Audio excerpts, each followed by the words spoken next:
कैसे हैं आप सभी स्टूडेंट। तो आज की इस वीडियो में मैं आप सभी बच्चों को एसी इंग्लिश पढ़ा रहा था और एसी इंग्लिश के हमने आप सभी बच्चों को आपके जो पेपर में क्वेश्चन पूछे जाएंगे वो सारे के सारे कंप्लीट करवा रहे थे। और इसी सीरीज में आप सभी बच्चों के लिए आज मैं एसी इंग्लिश में आपको पढ़ाने वाला हूँ वर्बल और नॉन वर्बल कम्युनिकेशन का डिफरेंस। अगर आप previous year question paper check करते हो तो हमने पहले भी पढ़ाया हुआ था ये सवाल, और ये क्वेश्चन पेपर अक्सर पूछा जाता है। ठीक है, तो चलिए शुरू करते हैं। और इसके अलावा जो भी क्वेश्चन पेपर बन सकते हैं वो भी हम लोग डिस्कस करते चलेंगे। तो वीडियो पसंद आए तो लाइक करें, चैनल पे न्यू है सब्सक्राइब करें, बेल आइकन पे क्लिक करें ताकि इसी प्रकार जब हमारा न्यू वीडियो आएगा सबसे पहले आपको अपडेट मिल जाएगा।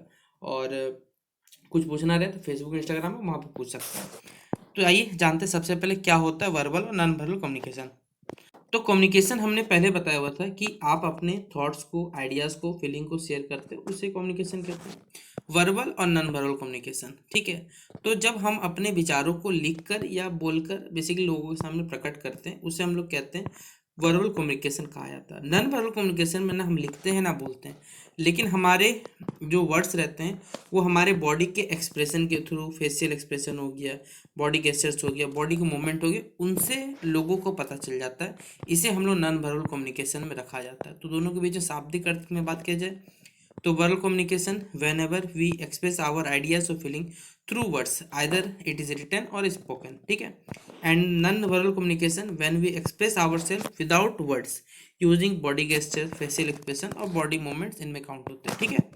अब दोनों में मीडियम यूज के बारे में बात करें तो वर्बल कम्युनिकेशन में हम लोग लैंग्वेज को क्या करते हैं, एज अ मीडियम इस्तेमाल करते हैं, चाहे आप लिख रहे होंगे या फिर बोल रहे होंगे। वहीं पर नॉन वर्बल कम्युनिकेशन में हम साइंस का इस्तेमाल करते हैं, गेस्टर्स का इस्तेमाल करते हैं, बॉडी पोस्चर का इस्तेमाल करते हैं, जो फेशियल एक्सप्रेशन हो गए, आई कॉन्टेक्ट हो गया, इन सभी चीज़ों को हम लोग इस्तेमाल करते हैं। यानी वर्बल कम्युनिकेशन में आप लैंग्वेज को एज अ मीडियम इस्तेमाल करते हो, वहीं पर नॉन वर्बल कम्युनिकेशन में आप कह सकते हैं बहुत सारे डिफरेंट साइंस होते हैं, बॉडी गेस्टर्स हो गए, इन सभी चीज़ों का इस्तेमाल किया जाता है। तीसरा एग्जांपल में बात करें तो वर्बल कम्युनिकेशन में स्पीकिंग होता है, राइटिंग लेटर्स रख सकते हैं, स्पीचेज रख सकते हैं, किसी से फ़ोन पे बात करना हो सकता है। नॉन वर्बल कम्युनिकेशन में आपका हंसना हो गया, आपके चेहरे का एक्सप्रेशन हो गया, लोगों को हाथ मिलाना, अपने हाथ से इशारा करना, ये सभी चीज़ें नॉन वर्बल कम्युनिकेशन का पार्ट होता है। आप खुद सोचिए स्पीड ऑफ कम्युनिकेशन में, ठीक है, वर्बल कम्युनिकेशन को जब लोग लिख के या बोलकर प्रकट करते हैं तो लोग उसे स्पीडली क्या कर सकते हैं, बहुत तेज़ी से समझ सकते हैं। वही नॉन वर्बल कम्युनिकेशन में आपके एक्सप्रेशन सामने वालों को समझ आएगा नहीं आएगा तो ये प्रोसेस स्लो होता है, याद रखिएगा, ठीक है।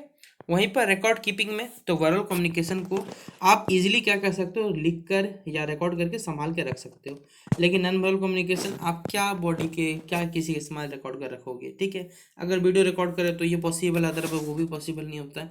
इसलिए वर्बल कम्युनिकेशन रिकॉर्ड करना ईजी है, नॉन वर्बल कम्युनिकेशन को ईजी नहीं है हमारे पास। क्लियरिटी ऑफ मैसेज के बारे में बात करें, यानी आपको जो मैसेज रहेगा वो किस में ज़्यादा स्पष्ट हो पाएगा, तो वर्बल कम्युनिकेशन में आपको क्लियर और प्रिसाइज यानी अच्छे तरीके से समझ में आ पाएगा।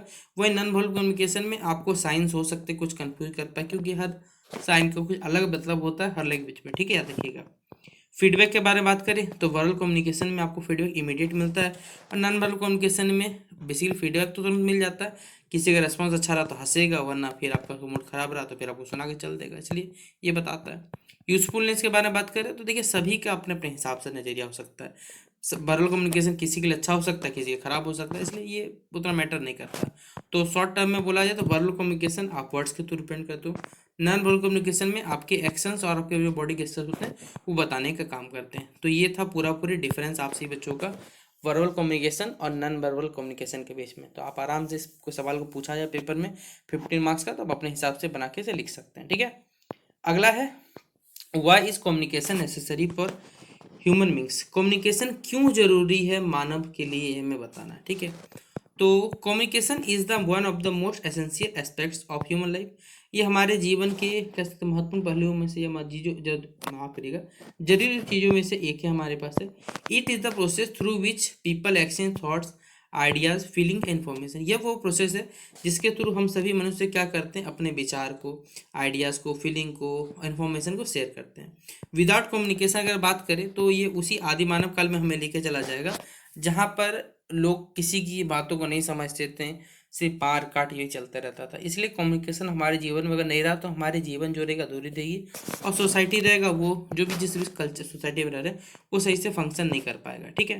तो फर्स्टली अगर हम बात करें, कम्युनिकेशन हेल्प करता है हमारे को हमारे थॉट्स को एक्सप्रेस करने में, इमोशंस को एक्सप्रेस करने में, हर इंडिविजुअल को अपने फीलिंग्स को, एक्सपीरियंसेस को, ओपिनियन को लोगों के साथ शेयर करना चाहिए, जिस चाहे वो बॉडी गेस्चर के थ्रू हो, वर्ड्स के थ्रू एक्सप्रेशन हो, लोगों से कनेक्ट हो सके, जैसे ही हो सके लोगों को एक्सप्रेस करना चाहिए। सेकेंडली, कम्युनिकेशन जो है आपके रिलेशनशिप को बिल्डअप करता है, कहीं पर भी हो, चाहे फैमिली हो, आपका स्कूल हो, वर्क प्लेस हो, सोसाइटी हो। और इफेक्टिव कम्युनिकेशन क्या करता है, इस चीज़ को मजबूती देता है, यानी जो लोगों के बीच में ट्रस्ट रहता है, बॉन्ड ऑफ ट्रस्ट रहता है, और जो कोऑपरेशन रहता है उससे मजबूती प्रदान करता है। It helps avoid misunderstanding and promotes harmony among individual. देखिए, ये लोगों के बीच में जो गलत फहमियाँ रहती है, जो खाम बेसिकली जो गलत फहमी माना जाता है, उसको बेसिकली क्या करता है, उसको दूर करता है, और लोगों के बीच में जो एकता का भाव रहता है वो बढ़ाने का कार्य करता है। ठीक है, अगर हम तीसरा पॉइंट के बारे में बात करें तो thirdly, communication is the foundation of education and progress. Communication basically education और प्रोग्रेस का क्या फाउंडेशन होता है हमारे पास। Teacher and student communicate to action, और टीचर्स और जो स्टूडेंट रहते हैं वो अपने नॉलेज को एक्सचेंज करने के लिए कम्युनिकेट करते हैं। वहीं पर साइंटिस्ट अपने रिसर्च फाइंडिंग को शेयर करते हैं। लीडर्स राष्ट्र को संबोधित करते हैं। तो हर फॉर्म में आप देखोगे तो लर्निंग और डेवलपमेंट के लिए आपको कम्युनिकेशन करना जरूरी होता है। ठीक है, मोरेबर बात करें, सॉरी माफ करिएगा, कम्युनिकेशन एसेंशियल है सोशल ऑर्गेनाइजेशन के लिए। जितने गवर्नमेंट है, बिजनेस है, कम्युनिटीज फंक्शन, सबके इन्फॉर्मेशन को शेयर करते हैं, जिससे लोगों के बीच जो कोऑर्डिनेशन हो, डिसीजन मेकिंग हो, और जो भी डिफरेंट टाइप्स ऑफ जो सिस्टम चल रहे हैं उसमें स्मूथ रनिंग हो सके। तो अगर हम बात करें lastly, communication provide emotional support. Communication जो है एक इमोशनल सपोर्ट भी प्रोवाइड करता है। जब आप लोगों से बात करते हो, लोगों की बातों को सुनते हो, तो लोग आपको कह सकते हैं, समझ सकते हैं, और आप कभी अकेले फील नहीं करते। इससे क्या होता है, एक मानव जीवन में हमारा एक इमोशनल बैलेंस हो पाता है और सही से जीवन चलता है।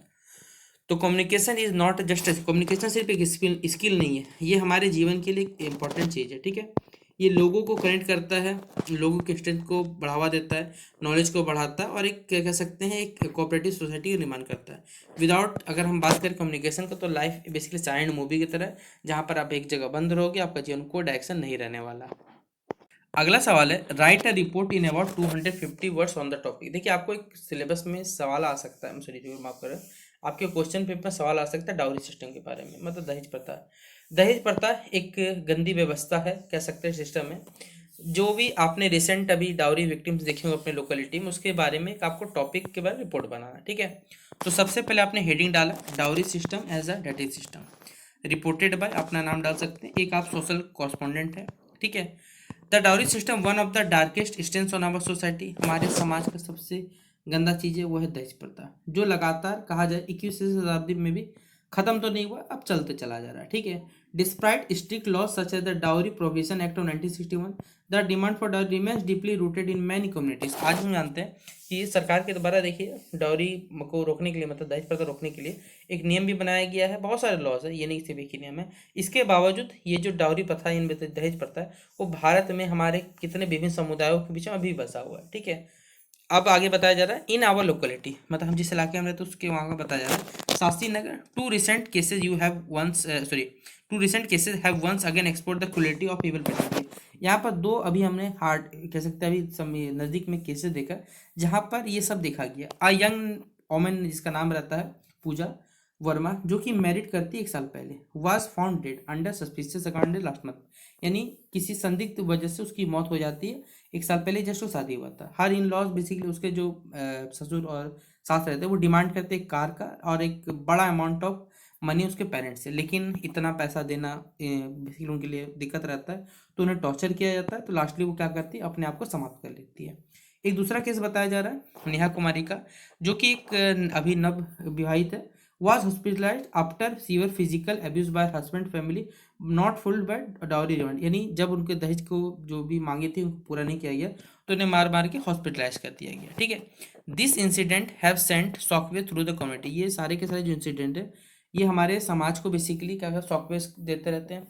जितने भी लोकल वोमेंस ऑर्गेनाइजेशन है या जो भी सोशल एक्टिविटीज़ है, ठीक है, वो कंडेम करते हैं ये एक्ट्स को लगाने के प्रति, और लोगों को क्या कह सकते हैं, बेसिकली अवेयरनेस प्रोग्राम या अवेयरनेस जो कैंपेन लगाया जा सके, और ये जो विक्टिम्स है इनको बेसिकली क्या रह सके, विक्टिम्स जो है उनको बेसिकली न्याय मिल सके। ठीक है, the police have arrested the accused. Police ने बेसिकली दोषियों को गिरफ्तार कर लिया, बट जस्टिस अभी भी क्या है, बहुत दूर है। ठीक है, it is shameful that even educated family, ये बहुत शर्मसार करने की बात है कि जो पढ़े लिखे लोग हैं वो भी इस चीज़ को सही ठहराते हैं।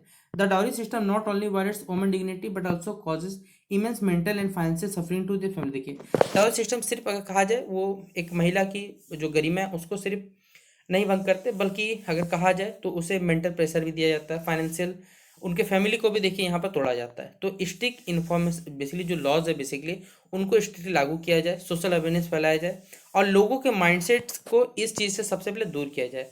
तभी जाके कह सकते हैं कि अगर जब कह सकते हैं जो लड़की के घर वाले रहेंगे कि भैया अगर हम लोग नहीं देंगे तो ही ये जाके कहा जा सकता है, क्योंकि बहुत सारे पेरेंट्स आप भी देखते होंगे जो खुशी देते हैं भैया क्यों देना, अगर किसी के पास अगर अवेलेबल है तो आप क्यों करने जाना, सिंपल सा बात है। हाँ आपको देना है ठीक है, आप लगता है आप सक्षम हो तो आप कहीं किसी और को जो सक्षम नहीं उन परिवार को दान कर सकते हैं, ठीक है। तो इस प्रकार से यहाँ पर हमने एक रिपोर्ट तैयार किया। अगला क्वेश्चन है write a letter to the editor of Hindustan Times highlighting the problems of frequent electricity breakdown locality. हमारे इलाके में बिजली की जो व्यवस्था है उसके संबंधित यहाँ पर प्रॉब्लम्स को हाईलाइट करने के लिए हिंदुस्तान टाइम्स के एडिटर साहब को पत्र लिखिए। तो to the editor Hindustan Times new Delhi, सबसे सब्जेक्ट क्या है जो बिजली की अव्यवस्था है उसको देख के यहाँ पर जानकारी दिया हुआ है। आइए सर या मैडम क्या करते हैं, आपके जो न्यूज़पेपर है उसमें थोड़ी सी जगह हमें मिलेगी, हम यहाँ पर जो भी कंसर्न अथॉरिटीज़ है दिल्ली बोर्ड के बेसिकली उनको यहाँ पर जो फ्रीक्वेंट हमारे बिजली के ब्रेकडाउन होते रहते हैं उनके बारे में जगाना चाहते हैं, ठीक है। अगला बताया हुआ है कि for the past several weeks we have seen facing continuous power cuts specially during the evening and night hour. देखिए शाम के समय रात के समय लगातार बिजली कटती चली जा रही है, जिस वजह से this interruption had made the lives of resident extreme डिक्ली। इस वजह से क्या हो रहा है जो लोग हैं उनका रहना दुर्भर हो गया, स्टूडेंट्स को पढ़ाई करने में दिक्कत हो पा रही, ऑफिस वर्कर अपने काम को कंप्लीट नहीं कर पा रहे, मोर एवर जो इरेगुलर पावर सप्लाई हो रहा है जिस वजह से क्या हो रहा है जितने सारे रेफ्रिजरेटर्स रहते हैं फैंस रहते हैं वो भी डैमेज हो रहे हैं। डिस्प्राइट सेवरल कंप्लेंट बेसिकली हमने बहुत सारे कंप्लेंट्स की इलेक्ट्रिसिटी डिपार्टमेंट को, लेकिन कोई भी इफेक्टिव एक्शन उनके द्वारा नहीं लिया गया और ये सिचुएशन और भी लगातार खराब होती जा रही है, क्योंकि अब गर्मी के दिन आने वाले हैं जिस वजह से लोगों का जो कह सकते हैं जो छोटे बच्चे हो गए, जो एल्डर पीपल हो गए, मतलब जो बुजुर्ग हैं उनका रहना अब दुर्भर हो सकता है। इसलिए मैं आपसे अनुरोध करता हूँ कि यहाँ पर जो भी कंसर्न अथॉरिटीज़ है वो इस चीज़ को मैटर को देखें और जितना हो सके जल्दी इस चीज़ को ठीक किया जा सके, ठीक है। आपका नाम लिख दीजिएगा, आप किस का पता लिख दीजिएगा, डेट लिख दीजिएगा और भेज दीजिएगा, ठीक है। तो ये था हमारे पास लेटर।